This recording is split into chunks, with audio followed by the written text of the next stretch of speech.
Para conocer esta historia, primero debemos conocer el hombre detrás de ella. George Martin es uno de los escritores más influyentes de la fantasía contemporánea. Aunque su carrera no empezó directamente con Juego de Tronos, su camino hacia el mundo del espectáculo y la literatura es largo y curioso, lleno de intentos, caídas y resurgimientos. Mientras otros niños jugaban en la calle, él llenaba cuadernos con monstruos, reyes, planetas lejanos. A veces iba de puerta en puerta entre sus vecinos ofreciendo aquellas historias por unos pocos centavos, como un vendedor ambulante de sueños. No lo sabía entonces, pero estaba entrenando la pluma que más tarde desgarraría las expectativas de millones de lectores. En los años 70, tras estudiar periodismo, Martin dio su primer salto serio al mundo literario. Vendió un relato corto, El héroe, en 1971, y pronto los editores de ciencia ficción empezaron a reconocer en él a una nueva voz, melancólica, intensa, capaz de mezclar la tragedia humana con paisajes de otros mundos. En 1977 apareció su primera novela, Morir de la Luz. Era ciencia ficción en su esencia, pero ya cargaba de la huella de fatalismo y humanidad que se convertiría en su marca personal. Sin embargo, ser escritor no siempre paga las cuentas, y fue entonces, en los años 80, cuando George dio un giro inesperado. Hollywood lo llamó, primero como guionista en La Dimensión Desconocida y más tarde como productor en la serie La Bella y la Bestia.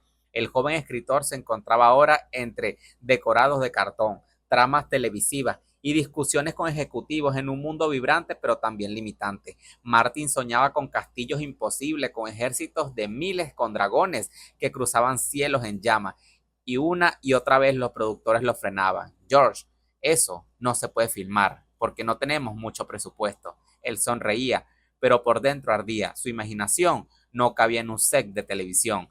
A finales de los años 80 y comienzos de los 90, George Martin estaba ya desencantado con Hollywood. Había trabajado como guionista en La Dimensión Desconocida y La Bella y la Bestia, pero las restricciones presupuestarias lo asfixiaban. Sus guiones siempre eran rechazados por ser demasiado ambiciosos, imposibles de filmar. Tenía mundos enormes en la cabeza que no cabían en los sets ni en el dinero de la televisión. Con esa frustración encima, en 1986 se mudó de Los Ángeles a Santa Fe, Nuevo México, buscando un lugar más tranquilo para escribir, lejos del ruido de Hollywood.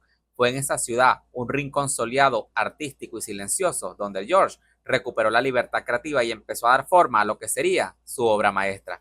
En 1991, Martin escribió una escena que sería la semilla de todo: un grupo de niños de nobles de la casa Stark encontrando unos cachorros de lobo guargo en la nieve. Él mismo ha contado que la imagen apareció en su cabeza de golpe, como si alguien le hubiese abierto una ventana a otro mundo. Esa escena no salió nunca de su mente y alrededor de ella empezó a construir personajes, familias, reinos enteros. Ahí nació Game of Thrones, publicado en 1996, el primer volumen de canción de Hielo y Fuego. Martin no inventó todo de la nada. Su gran fuente de inspiración fue en la historia medieval inglesa y en especial la Guerra de Dos Rosas, la que ocurrió entre 1455 y 1487. La Guerra de las Dos Rosas enfrentó a dos casas nobles por el trono de Inglaterra: los Lancaster, la Rosa Roja, y los George, la Rosa Blanca. El eco en la saga es clarísimo. Lannister suena casi como Lancaster y Stark suena como George. Al igual que en Canción de Hielo y Fuego, las alianzas cambiaban constantemente, las traiciones eran comunes y los pretendientes al trono caían uno tras otro. Pero Martin no se limitó solo a copiar y pegar la historia, le añadió su visión personal del poder, la crueldad del destino y, por supuesto, dragones y mucha magia. Era el verano de 1996 cuando las librerías recibieron por primera vez un libro extraño, con una portada medieval y un título sencillo, Game of Thrones. No tenía dragones en la cubierta ni héroes musculosos empuñando espadas brillantes. Era, al menos en apariencia, otro libro más. En aquel entonces el género estaba dominado por los herederos del Señor de los Anillos, historias luminosas donde el bien y el mal se distinguían con facilidad. Pero George Martin traía otra cosa. Su libro comenzaba con una ejecución seguida con niños jugando entre lobos guargos y nieve, y pronto arrojaba al lector a un mundo cruel lleno de traiciones y muertes inesperadas. Al principio las ventas fueron modestas. Martin no era un desconocido total, ya tenía reputación como escritor de ciencia ficción y guionista, pero Juego de Tronos no salió convertido de inmediato en un bestseller. Fue un murmullo, una recomendación de boca en boca, tienes que leer esto, es increíble. Esto empezó a crecer entre los fanáticos del género. El libro comenzó a llamar la atención de críticos y lectores exigentes. Lo alababan por su realismo brutal, por personajes que parecían salidos de una crónica medieval y no de un cuento de hadas. El hecho de que Martin no tuviera miedo a matar a sus protagonistas generó un impacto inmediato. Era un golpe contra la fantasía clásica, un recordatorio de que el poder es sangriento y nadie, pero nadie está a salvo. Cuando salió la segunda parte, Choque de Reyes, en 1998, y luego la tercera, Tormenta de Espadas, en el año 2000, el fenómeno estaba en marcha.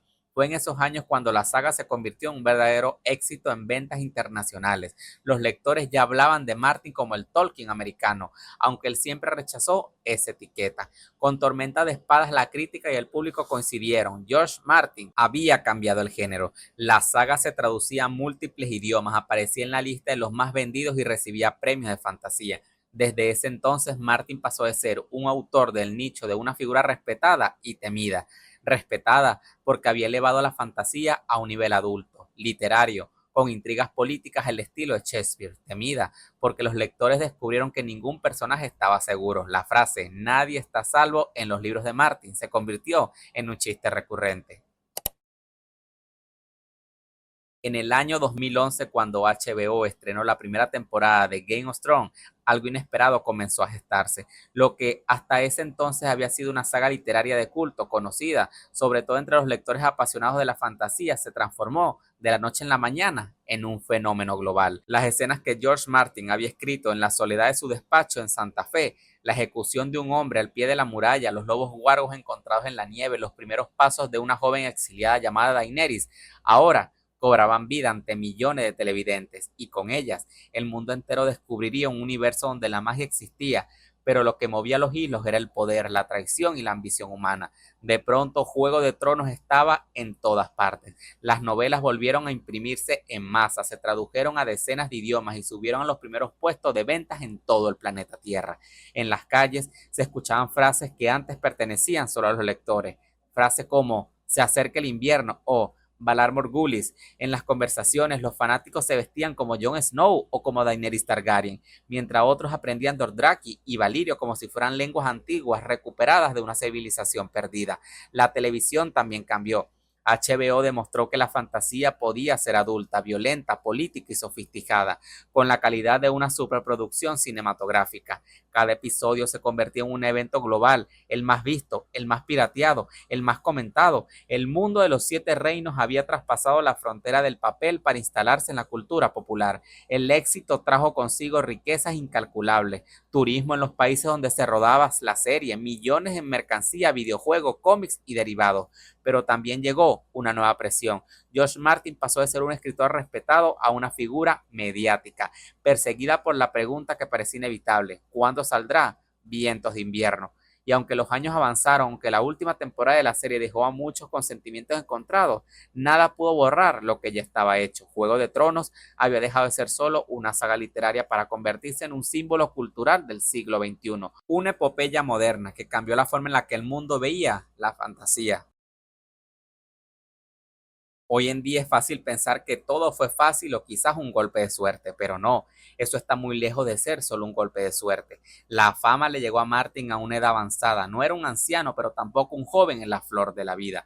Todo el éxito de George ha sido a través de su esfuerzo, de saber aprender oculto en la sombra, de serle fiel a su idea y no vender los derechos de su mayor éxito a la primera atractiva oferta, como muchos autores hacen hoy en día con sus libros, que luego son adaptados de forma horrible y nunca más se vuelven a hablar de ellos. George Martin es un genio, una mente privilegiada que cambió la literatura y la forma en la que se adapta en un medio audiovisual. Y desde aquí yo me pongo la mano en el corazón y le doy las gracias. Gracias por haber escrito este mundo tan crudamente desolador, pero maravillosamente atractivo. Si llegaron hasta aquí, muchas gracias por todo. Por favor, no olviden comentarlo, compartirlo y, por supuesto, suscribirse, ya que eso me ayuda a crecer muchísimo. Sin más que agregar, me despido. Mi nombre es Mr. Davey y nos vemos en el próximo video. Hasta la próxima.